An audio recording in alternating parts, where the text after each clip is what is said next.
Just continuing from my last point, it will be important for me to be consistent with my teacher journals and to remember to record them after each of my data collection activities. When I use tracking forms, I will select a small group of students to record on during different activities. I will need to have at least 3 tracking forms for each student throughout my research process. I also just want to mention, I don't have it on my slide here, but it will be imperative for me to retrieve the consent from the parents in my classroom. So what I will have to do is I will have to talk with my principal, create a letter that I will get sent home, and just to let parents know of what I plan on doing, and making sure that it's okay that I proceed with my research.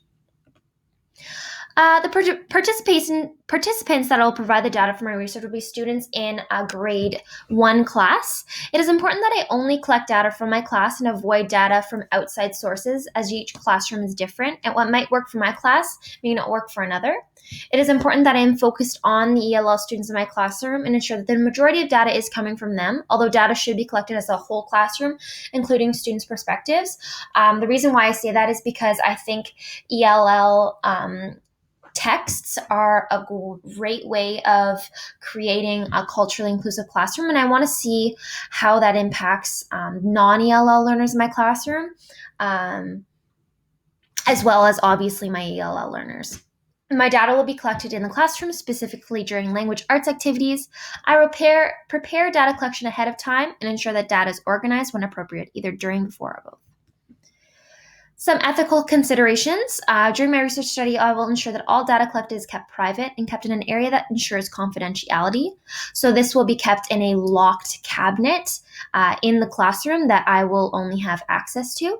Before I conduct my research, I'll ensure that parents are aware of my research and will request their consent to conduct research with their children, which is what I stated before. At any point during my research, students will know that they have the right to participate or not, and are able to decline to any questions that they seem uncomfortable. And to ensure privacy, student journals will be conducted online on Google Classroom, where I am the only one who will be able to access them. For students who will be using speech-to-text technology to complete their journals, they will also have the ability to move to a more private area in the school where other parties can not hear them and inhibit their responses. So obviously I have to consider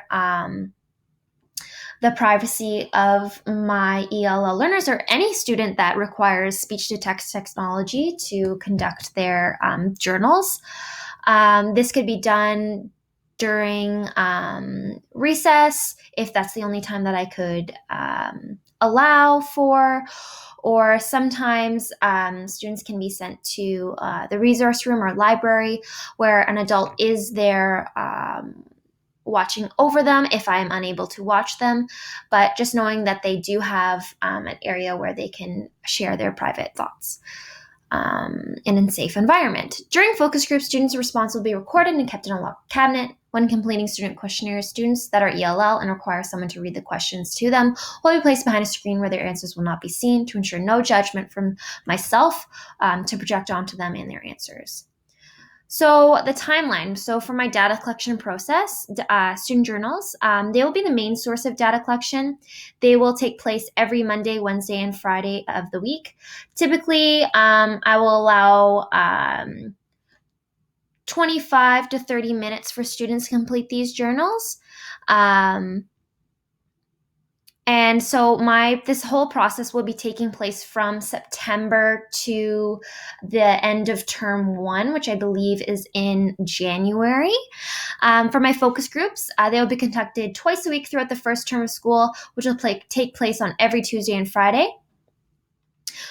Focus groups for my entire classroom, to answer that question there.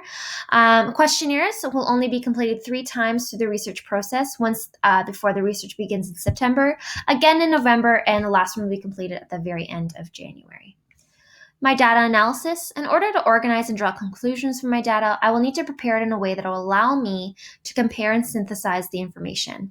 My first step will be to decide whether or not I want to compare pre and post data or look at monthly data that can be combined into a table to represent the year. I'll mostly likely want to compare pre and post data and whether or not using dual books, increase the participation for my EL learners. My next step will be to code the data. So this means attaching words, phrases, and labels to describe the meaningful ideas and identify those major themes in the data. This will prove most useful when looking at data from my student journals and focus groups. After coding, I will need to collapse the codes into at least 3 to 5 that I saw show up throughout, and I will then take these themes and add them to my report. My report will consist of written up summaries and everything that I discovered. Once I've done this, I will apply my professional judgment to the findings, and I will reflect on what I know as a result of my research. I want to thank you so much for listening in on my virtual poster presentation. Just to conclude my research, this action research study would support my knowledge of teaching in many ways. Not only will I learn about the ways in which my students learn best, but I'm hearing to my responsibility as an educator to provide support and cultural inclusion in my classroom. Not only do I want to help English language learners, but I want to prepare my class to be accepting of differences.